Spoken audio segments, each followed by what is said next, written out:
वही व्यक्ति जब ट्रेन में चलता अलग बिहेवियर करता है, मेट्रो में चलता अलग बिहेवियर करता है, एयरपोर्ट पे चलता अलग बिहेवियर करता है, उसको कोई ट्रेनिंग नहीं देनी होती है, कोई ट्रेनिंग नहीं देनी होती है, बिहेवियर अलग होता है। दूसरा, 1400 साल में इस्लाम 57 देशों में फैल गया।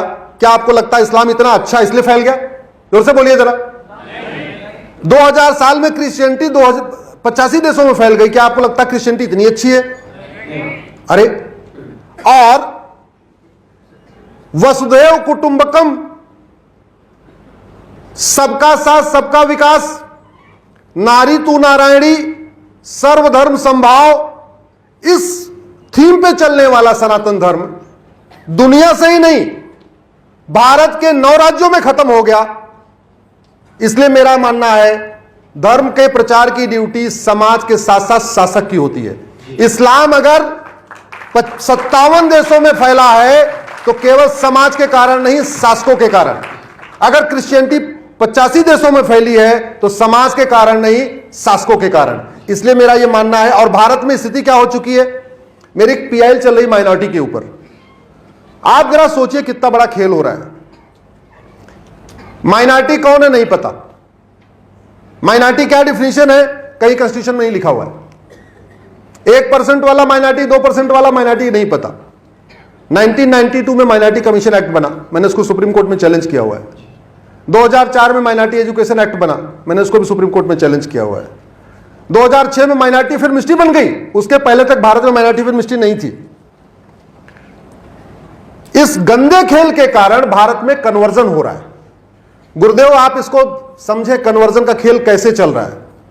आप लोग टैक्स देते हैं, सब लोग, इसमें बहुत सारे लोग टैक्स पेयर बैठे हुए देते होंगे। आपके टैक्स पेयर से, आपके दिए हुए टैक्स से माइनॉरिटी स्कीम चल रही है।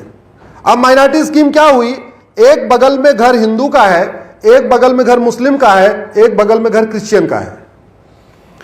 तीनों की स्थिति एक है, तीनों गरीब है, एक जैसी, मतलब पंडित जी भी गरीब, बगल के मुल्ला जी भी गरीब, बगल के पादरी जी भी गरीब, तीनों गरीब है। मुल्ला जी का लड़का स्कूल में जाएगा, उसको 1000 रुपए महीने मिलेगा। पादरी जी का लड़का जाएगा, उसको भी 1000 रुपए महीने मिलेगा। पंडित जी के लड़के को कुछ नहीं मिलेगा।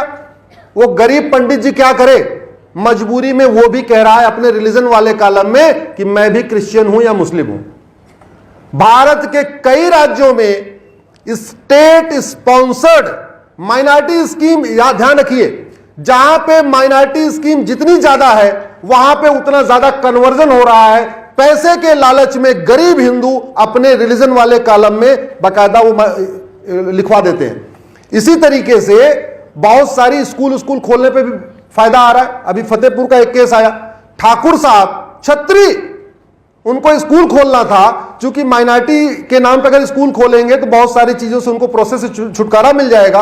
वो बौद्ध बन गए, सोचे ही मुस्लिम बनूंगा तो शादी विवाह रुक जाएगा, क्रिश्चियन बनूंगा शादी विवाह, तो उन्होंने नया रास्ता निकाला, दिमाग लगाया, बौद्ध बन गए, बौद्ध बन गए, माइनॉरिटी में आ गए, अपना स्कूल खोल लिया।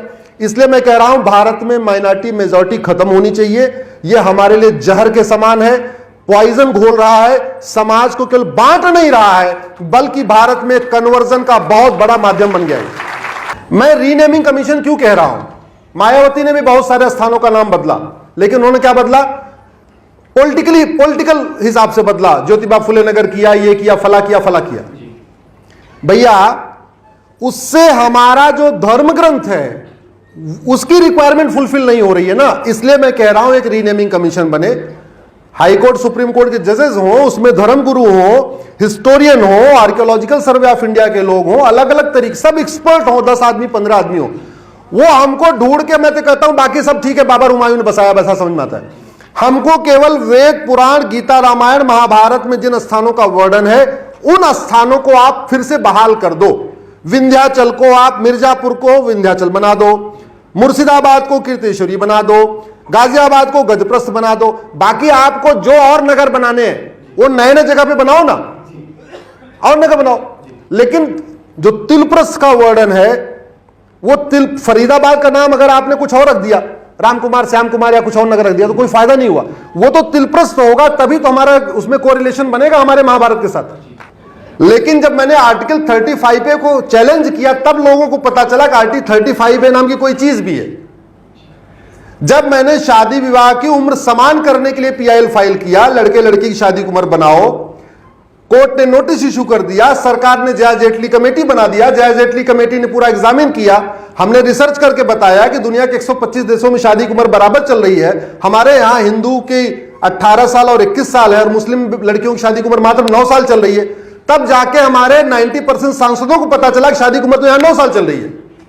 तो ये PIL, मैं संसद का काम छीनता नहीं हूं, संसद को अपना संसद काम करना है, लेकिन सांसदों को जगाने के लिए कई बार करना पड़ता है क्योंकि वो संविधान नहीं पढ़ रहे हैं। वो संविधान पढ़ ले तो हमें PIL फाइल करने की कोई जरूरत ही नहीं है। मैं तो कह रहा हूं कि संविधान, जैसे आपका टॉपिक है, संविधान बदलने की जरूरत है। हाँ, इस संविधान में बहुत सारी चीजें बदलाव करने की जरूरत है, लेकिन उससे पहले इस संविधान को 100% लागू करने की जरूरत है।